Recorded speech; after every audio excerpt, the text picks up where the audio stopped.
Everyone, hello and welcome in. This evening, today, one of our greatest fears has become reality. It has been made official that Daniil Hunter has a torn pectoral muscle and he will be out for the remainder of the season. So he has been lost officially, according to Mike Zimmer, for 2021. And this feels like the nail in the coffin, doesn't it? Because as I said yesterday, this feels like 2020 all over again.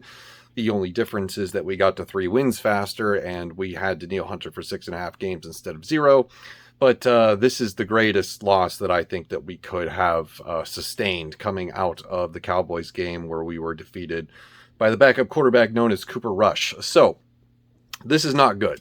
We talked earlier in the year, right before the season began, about how the depth for this team was not good, thanks to all of the evidence that we were able to glean from the preseason games, where it was abundantly clear that if any of the starters on this team were to miss any sort of significant time, that we were going to be in some serious trouble. And, other than Irv Smith Jr., so far, we have been winning that battle of attrition. But lately, it has gotten worse. And don't forget that things can always get worse, and I'll touch on that in a minute. So it began with Patrick Peterson having to go on the 3-week IR. He will not be available to return until we get to the first game against Green Bay. So he will miss the next game against the Ravens and the Chargers. So we are without one of our best, if not the best, cornerback on this depth chart. So that will mean that we will be featuring more Bashaud Breeland and Cam Dantzler. And now, today, we find out that Daniil Hunter is lost for the season. And this is devastating for both the team and him. If I could just speak on, his level, a personal level for a second, because they reworked his contract. He was going to probably land a huge payday in the spring after the season was over, and now his future is in doubt because he rehabbed the heck out of that neck injury that we were all very afraid of him coming back, because we all thought, it's a neck injury, that's pretty serious, maybe he isn't able to return as his former self, the demon sack monster that we knew him as to be. And those fears were unwarranted because he is such a freak athlete and he was able to come back in the same form that he left us in. Now it's just another bump in the road for him, and it just sucks that it has to end this way. So what does this mean in terms of impact to the team and the defense? Well, it's devastating because right now our best pass rusher is Everson Griffen, somebody that nobody wanted until the 11th hour when the Vikings decided to bring him back on a 1-year contract. Starting opposite of him will likely be Daniil Hunter. I wonder if they'll bring back Hercules Mataafa. Maybe I know he was working out with the Arizona Cardinals today, but he knows the defense. He had a pretty decent preseason. Maybe they decided to bring him back on a try-it contract, if you will. Former Michigan State defensive end, is it Kenny Willix or Kenny Willix? I always forget how to pronounce his last name. We'll probably see more playing time. Other than that, the Stephen Weatherly trade today seems like a bad idea in hindsight now, doesn't it? We traded a guy who wasn't upset about coaching. He wasn't upset about the environment. He wasn't upset about his teammates. He was just upset about playing time. And he had a sack yesterday for Denver, and he's no longer with us. And that really sucks. And that's the thing that that's one of the things that we talked about earlier is this is a long season. It's a battle of attrition. When the Stephen Weatherly trade came up and happened, that was the point that I made. Like, just be careful. We don't have Janarius Robinson, one of our defensive end draft picks from this year. Patrick Jones, I don't know what the status is for him.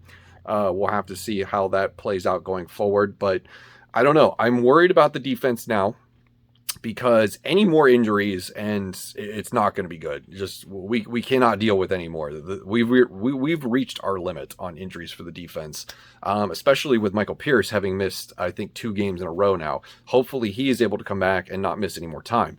But I think this is going to be a defensive problem going forward, because now the opposing teams can scheme up ways to prevent Everson Griffen from making noise in the backfield. We'll lose a generous amount of our pass rush thanks to Daniil Hunter being lost for the season.